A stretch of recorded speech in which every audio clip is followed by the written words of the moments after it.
kinalaman si Pangulong Ferdinand Marcos Jr. sa umano'y pag-iimbestiga ng International Criminal Court sa bansa.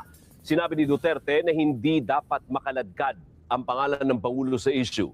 Gid din niya, kung may nagawa man siyang kailangang imbestigahan, ginawa niya yun para sa bayan. Oh, umamin! Umamin si dating Pangulong Duterte kung iniimbestigahan niya kasi gawa niya yan. Attorney Kaufman. Attorney Pahid Kaufman. Kaya tingin ko yung ginawa na manifestation na the president, the former president will not attend the hearing, the confirmation of charges. Gawa nila yun eh. DDS eh. Ito, mga kaklir. Maliwanag sinabi ni dating Pangulong Duterte, walang kinalaman si Pangulo sa pag-iimbestiga ng ICC. Kung meron man iniimbestigahan at nag-iimbestiga ang ICC, it's because he did it. He did it. Oh, ulit tayo ha. Hindi dapat makaladkad ng International Criminal Court. Iginiit ni dating Pangulong Rodrigo Duterte na walang kinalaman si Pangulong Ferdinand Marcos Jr. sa umano'y pag-iimbestiga ng International Criminal Court sa bansa. Sinabi ni Duterte na hindi dapat makaladkad ang pangalan ng Pangulo sa issue. Gid din niya, kung may nagawa man siyang kailangang imbestigahan, ginawa niya yun para sa bayan. Oh! Tony Kaufman! DDS! Sundin niyo yung puon niyo. Sinabi natin Pangulo Duterte, walang kinalaman ng Pangulo. So, sino nagdidikta niyan sa inyo? Ano ito? Dinidikta para bumango yung pangalan? Para sa political career? Good evening po, Yusek Attorney Claire. God bless. Without you, we will never know the truth. Thanks po, Solid Divine. Salamat po, Ma'am Violeta Estrellado. Yan. Diba? O, sige, tuloy tayo. If there is anything that I did, it was because I did it for my country. Marcos, walang ano dyan. I am not in any way dragging him into the picture. Wala. Matagal na yan, ICC na yan. Oh, di ba? Yung kliyente mo nga, Tony Kaufman, mga DDS, yung poon yun, inaaming matagal na. Kaya sabi natin may cognitive impairment ito si Kaufman.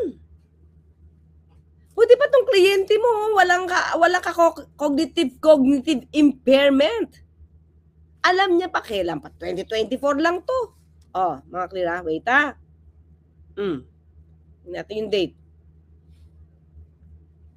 Makita ko yung date.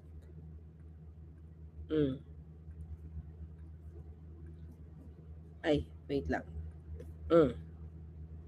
Ay, ano? January 7, matapos ng maisog. Yung sinabi niyang ngagba. Pangulo, oh. January 7 lang to. Oh, see? Kaya, Kaufman, alal-alal ng kaso kasi. Hindi yung puro si Pangulong Marcos Jr. ang binabanatan mo. Yung kliyente mo mismo sinabing hindi, oh. Gusto ni Kaufman na sirain ang ICC at gobyerno para manatili ang suporta ng DDS sa pamamagitan ng fake news and disinformation para sa laban ni Sara sa 2010. Yun na yung nakikita natin, eh. Ito na lang yung purpose mo, eh. Maawa ang tao kay dating Pangulong Duterte. Tapos meron ng iiyak. Meron ng iiyak. Nagpapaawa na. Hindi yan. Hindi na matatag na leader. Kala ko ba si Pangulong Marcos Jr. ang weak leader? Diba? Tuloy-tuloy po ang ating pagpapatrol sa bayan. Para sa bayan. Gusto mo yun lang? I did. Marcos, walang ano dyan. I am not in any way dragging him into the picture. Wala. Matagal na yan, ICC na yan. Maliwanag. Mga ka-clear? Maliwanag, oh. Di ba, Dictus Rex? Oh, maliwanag na sa ilalim ng puting ilaw. Yan.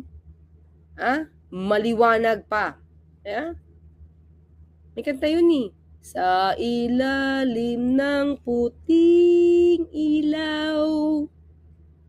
Sunod. Sa dilaw na buwan. Di ba, Johnny? Mas maliwanag pa sa dilaw na buwan? From Riyadh, Look, Master Chief, kaya pala bilib na bilib si Inday kay Kaufman. Kakampanya pala siya dun sa ICC. Yun na. Yun na. Diba? Mukhang pang-politika na itong ginagawa niya eh. Ni Kaufman. Kliyente mo mismo, kahit pa, kayo bago mo siya na maging kliyente, sinabi niya sa eroplano, nung nakasakay siya, na admitted niya to. Admitted siya. Diba, Melchi? Admitted. Ang dating Pangulong Duterte, lagi sasabi niya ginawa niya para sa bayan. Woo! Bayan daw. Hindi mo nga napaglaban yung sandbar natin eh. Bayan pa talaga. Pinahayaan mo nga na mapatrol ito ng Chinese Coast Guard. Chinese Coast Guard. Diba? Makabayan ba talaga yan? Architect, makabayan ba? Rose Bagni? Datem? Ayun lang mga clear. Kahit maiksi lang ang ating usapan, almost 15 or 16 minutes lang tayo dito. At least, nakita ko na sa inyo, baka magamit pa. Baka magamit pa at mapasinungalingan ng mga prosecutor ang kwento ni Kaufman Pahid. Okay? So, paano mga clear? Yun lang Sandali lang tayo magsama-sama dito. At least, may nakita ko na sa inyo. Wala naman halos patayan ngayon. Noon talaga, mas makasahol. May riding in tandem pa nga. Myth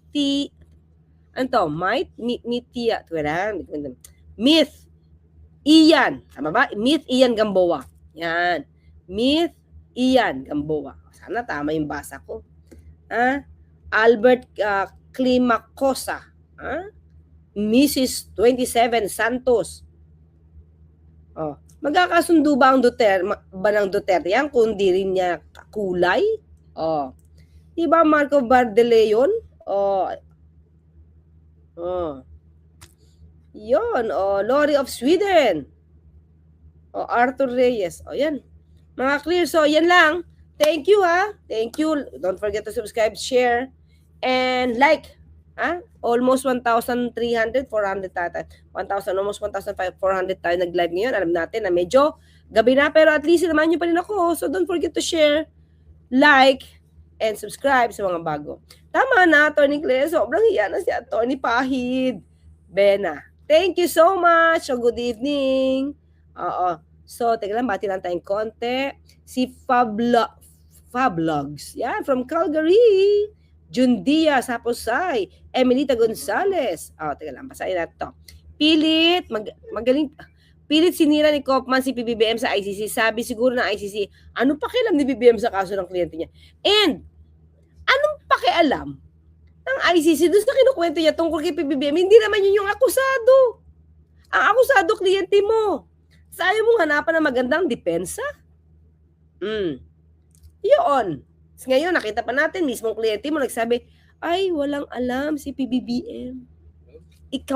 Kayo lang, DDS, kayo lang, Kaufman, ang nagpapahid kay Pangulo. Yan, manifestation niya, nakinidap daw siya.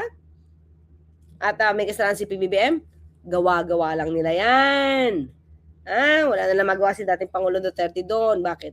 Kailangan makasurvive ang political career. Di ba, Tatay G's?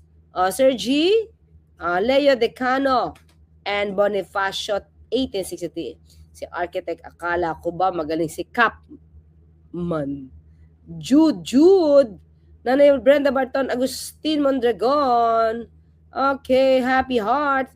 My happy trip. See you soon. Franz Winnipeg. Thank you. So, Solitude Parson. O, wag po tayo masyado magpuyat, Atty. Kim. Sige na. Bye-bye! Thank you!